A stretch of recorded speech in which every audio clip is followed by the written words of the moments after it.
तलाकशुदा पत्नी एक दिन अचानक बस में टिकट काटते हुए यानी कंडक्टर का काम करते हुए मिलती है और जब वो एक दूसरे को देखते हैं तो एक दूसरे को देख करके हक्के बक्के रह जाते हैं।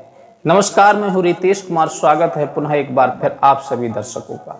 साथियों, ये कहानी कहीं दूर की नहीं है। इसी उत्तर प्रदेश के एक जिला लगता है मैनपुरी। उसी मैनपुरी में एक मनीष नाम का व्यक्ति रहता था और वो अपने घर परिवार से काफी अच्छा खासा पैसे वाला था। एक बार वो किसी काम से लखनऊ के लिए जा रहा था और वह स्टैंड पर पहुंच जाता है। तब वो रोडवेज बस का इंतजार करता है बैठने के लिए। तब कुछ देर के बाद में रोडवेज बस वहां आ जाती है और वह मनीष जो होता है रोडवेज बस में जाकर के एक सीट पर बैठ जाता है। कुछ दूर जब गाड़ी निकल जाती है, बस आगे को चली जाती है, तब उसमें एक महिला जो होती है एक तरफ से टिकट काटती हुई आती है और फिर मनीष जो था वो अपनी मोबाइल में कुछ देख रहा था। उसने उस लेडीज की तरफ, कंडक्टर की तरफ ध्यान नहीं किया। तब वो लेडीज कंडक्टर जो होती है वो मनीष के कंधे पर हाथ लगाती है और कहती है कि टिकट ले लीजिए। जब मनीष उस लेडीज कंडक्टर की तरफ देखता है तो वो हक्का बक्का रह जाता है और देख करके चुप हो जाता है, क्योंकि वो लेडीज कंडक्टर कोई और नहीं थी। कुछ साल पहले मनीष का उसी लेडीज से, उसी महिला से तलाक हुआ था। उसी मनीष की वो पत्नी थी। किसी विवाद के चलते हुए इन दोनों के बीच में विवाद हो जाता है और फिर डिवोर्स हो जाता है। और जब डिवोर्स होने के बाद में मनीष अपने घर रहने लगता है और वो पढ़ी लिखी थी उसकी पत्नी, और पढ़ी लिखी होने के कारण उसने अपनी नौकरी के लिए अप्लाई किया तो रोडवेज में उसे कंडक्टर की नौकरी मिल जाती है। जब उसकी पत्नी जब अपने पति को देखती है तब वह अपने बराबर में जो आगे कंडक्टर की सीट होती है बैठने की खिड़की के पास में, वहां जाकर के बैठ जाती है और उन्हें इशारा करके अपने पास बिठा लेती है और कहती है, अब सुनाओ, परिवार में सभी लोग अच्छे हैं, कहाँ जा रहे हो तुम? तब वो कहता है कि मैं लखनऊ जा रहा हूँ, भाई भी लखनऊ रहते हैं और मैं भी लखनऊ जा रहा हूँ किसी अर्जेंट काम से, क्योंकि भाई ने मुझे इंटरव्यू के लिए लखनऊ बुलाया है। वो वहाँ कार्य करते हैं तो उन्होंने कहा कि मैं तुम्हारी भी व्यवस्था करवा दूंगा, अब आप आ जाओ। तब मैं उन्हीं के पास जा रहा हूँ। तब मनीष की पत्नी कहती है, ठीक है तुम जा रहे हो, लेकिन परिवार में सब कुशल मंगल हैं, अच्छी तरह से रह रहे हैं? मनीष कहता है, परिवार में तो सब बढ़िया है, लेकिन माँ का देहांत हो चुका है। माँ का देहांत हो चुका है, पिताजी बुजुर्ग हैं और घर पर कोई नहीं रहता। भैया लखनऊ चले गए हैं, भैया भाभी, अब मैं घर पर अकेला हूँ। और तब उनकी पत्नी कहती है, मनीष की पत्नी कहती है, अकेले हो मतलब तुमने अभी तक शादी नहीं की? मनीष कहता है कि नहीं, मैंने कोई शादी नहीं की है, अभी तक मैं अकेला ही रहता हूँ, बस अपने काम के तलाश में घूम रहा हूँ, सोच रहा हूँ कहीं कोई अच्छी नौकरी मिल जाए, बस उसके बाद कुछ विचार करेंगे। मनीष जब अपनी पत्नी को देखता है तो उनकी पत्नी जो होती है मांग में सिंदूर लगाए हुए थी, बिंदी लगाई हुई थी, ओंठों पे लाली लगाई हुई थी, ये देख करके पैरों में बिछुड़े पहने हुए थी। ये देख करके मनीष कहता है, एक बात बताओ, क्या तुमने शादी कर ली? उनकी पत्नी कहती है कि नहीं, हमने भी शादी नहीं की है। फिर मनीष कहता है कि जब तुमने शादी नहीं की है तो फिर ये श्रृंगार किसके लिए कर रही हो? ये श्रृंगार तो तुम ऐसे किए हो जैसे कि तुमने अभी अभी शादी की है।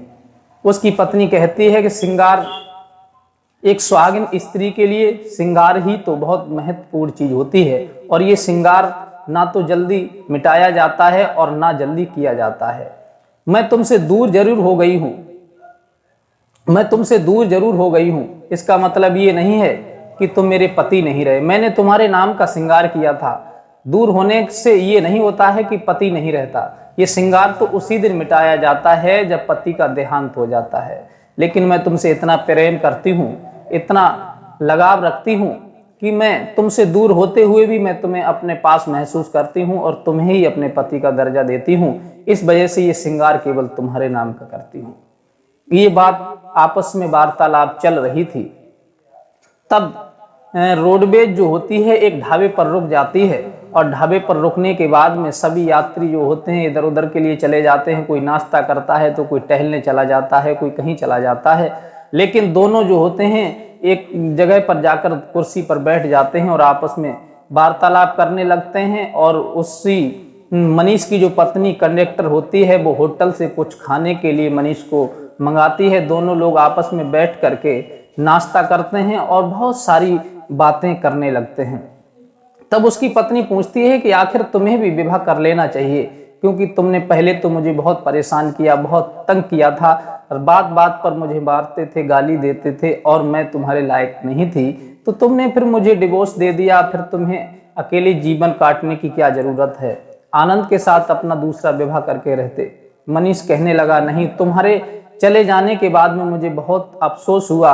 ये भी मैं मानता हूँ कि हाँ, मेरी कमी थी, मैं दारू पी करके तुम्हें गाली देता था, तुम पर शक करता था, झूठे आरोप लगाता था, लेकिन मेरी उसमें आदत खराब थी और मैं अपने भविष्य के बारे में सोच नहीं रहा था। जब मैं अकेला पड़ा और माँ जब गुजर गई, तब जिम्मेदारियां जब मेरे ऊपर आई, पिताजी बुजुर्ग हो गए, तब मुझे इस बात का एहसास हुआ कि जीवन में पत्नी से बढ़कर के महत्वपूर्ण और कुछ नहीं होता। जीवन में अगर कोई साथी होता है तो वो पत्नी सच्ची साथी होती है कि जो मरते दम तक साथ निभाती है। मैंने इस बारे में विचार नहीं किया था, लेकिन अब मैं बार बार तुम्हें याद करता हूँ, लेकिन क्या करूं, आज भी अकेला घूम रहा हूं।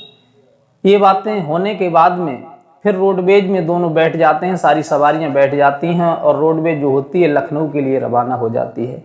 और आपस में दोनों लोग वार्तालाप करते करते लखनऊ पहुंच जाते हैं। लखनऊ स्टैंड पर उतर करके मनीष जो होता है अपने भाई के पास जाने के लिए अपनी पत्नी से कहता है कि अब मैं अपने भाई के पास जा रहा हूं, ऐसा करो तुम अपना नंबर मुझे दे दो और मेरा तुम ले लो।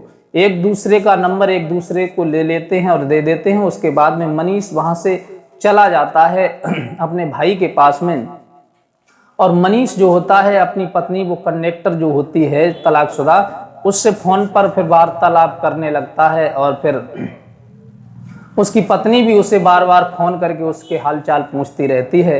मनीष कई दिन के बाद में लौट करके जब अपने घर आया और फिर अपने पिताजी से बात की, उसने अपने भाई से बात की और कहा कि मुझे आज रोडवेज बस में हमारी जो पत्नी थी जिससे हमारा तलाक हो चुका था, वो आज कंडक्टर का काम करती हुई मिली।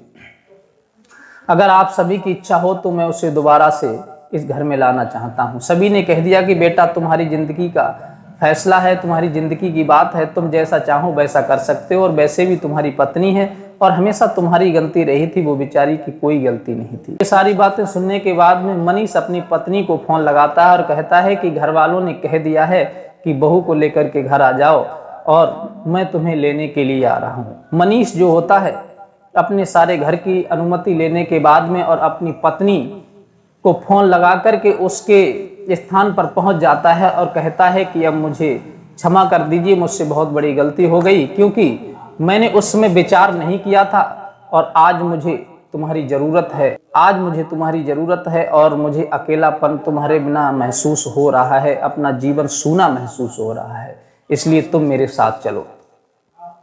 तब मनीष जो होता है अपनी पत्नी को लेकर के मैनपुरी आ जाता है और शीतला माता के मंदिर में पहुंच करके दोनों लोग एक दूसरे से वार्तालाप करते हैं और साथ रहने की कस्में खाते हैं। शीतला माता के लिए साक्षी मान करके दोनों ने बड़े प्रेम से रहने के वादे किए और वादे करने के बाद में दोनों बड़े हंसी खुशी के साथ अपने घर के लिए चले गए। तो साथियों, कहते हैं कि इंसान के लिए जीवन में कोई भी कदम उठाने से पहले 100 बार सोच लेना चाहिए कि अच्छा है या बुरा है, क्योंकि जल्दबाजी में किया हुआ फैसला हमेशा इंसान के जीवन में पग पग पर जख्म देता है, दर्द देता है और दुखी करता है, जलील करता है। इसलिए कोई भी कार्य करें उससे पहले 100 बार सोच लेना चाहिए। और अगर कहते हैं कि सुबह का भूला शाम को घर आ जाए, उसे भूला नहीं कहते, उसे समझदार कहते हैं। इसलिए हमेशा अगर गलती से भी कोई काम अगर आपसे हो गया हो तो उसे बार बार दोहराने की प्रयास ना करें और उसे सुधारने का प्रयास करें। छोटी मोटी बातों पर ध्यान ना दें और अपने जीवन को अच्छी तरह से हंसी खुशी के साथ में जीने का प्रयास करें। कहते हैं कि जीवन में सब साथ छोड़ जाते हैं, यहाँ तक कि अपनी संतान भी जब विवाह हो जाता है, अपना जो पुत्र होता है उसका विवाह होने के बाद वो भी माँ बाप का साथ छोड़ जाता है, लेकिन बुढ़ापे में केवल पत्नी है जो अपने पति का साथ देती है और पति जो होता है वो पत्नी का साथ देता है। इसलिए पति पत्नी को आपस में मिलकर के रहना चाहिए। छोटी मोटी बातों पर, छोटी मोटी विवादों पर ध्यान नहीं देना चाहिए और हंसी मजाक में और छोटी मोटी बातें कलह तो होते रहते। कहते हैं कि जिससे प्रेम होता है उसी से शक होती है, जिसे चाहत होती है उसी से झगड़ा होता है। जो एक साथ रहते हैं वो तो खटकते हैं। इसलिए छोटी मोटी बातों पर ध्यान ना दे करके अपने परिवार की और अपने बच्चों के और अपने भविष्य के बारे में सोचते हुए हंसी खुशी के साथ में जीवन को बिताना चाहिए। साथियों, ये कहानी आपको कैसी लगी अपनी राय हमें कमेंट में दे सकते हैं और मिलते हैं किसी और इसी प्रकार की इंटरेस्ट कहानी के साथ। तब तक के लिए आप सभी को मेरा नमस्कार।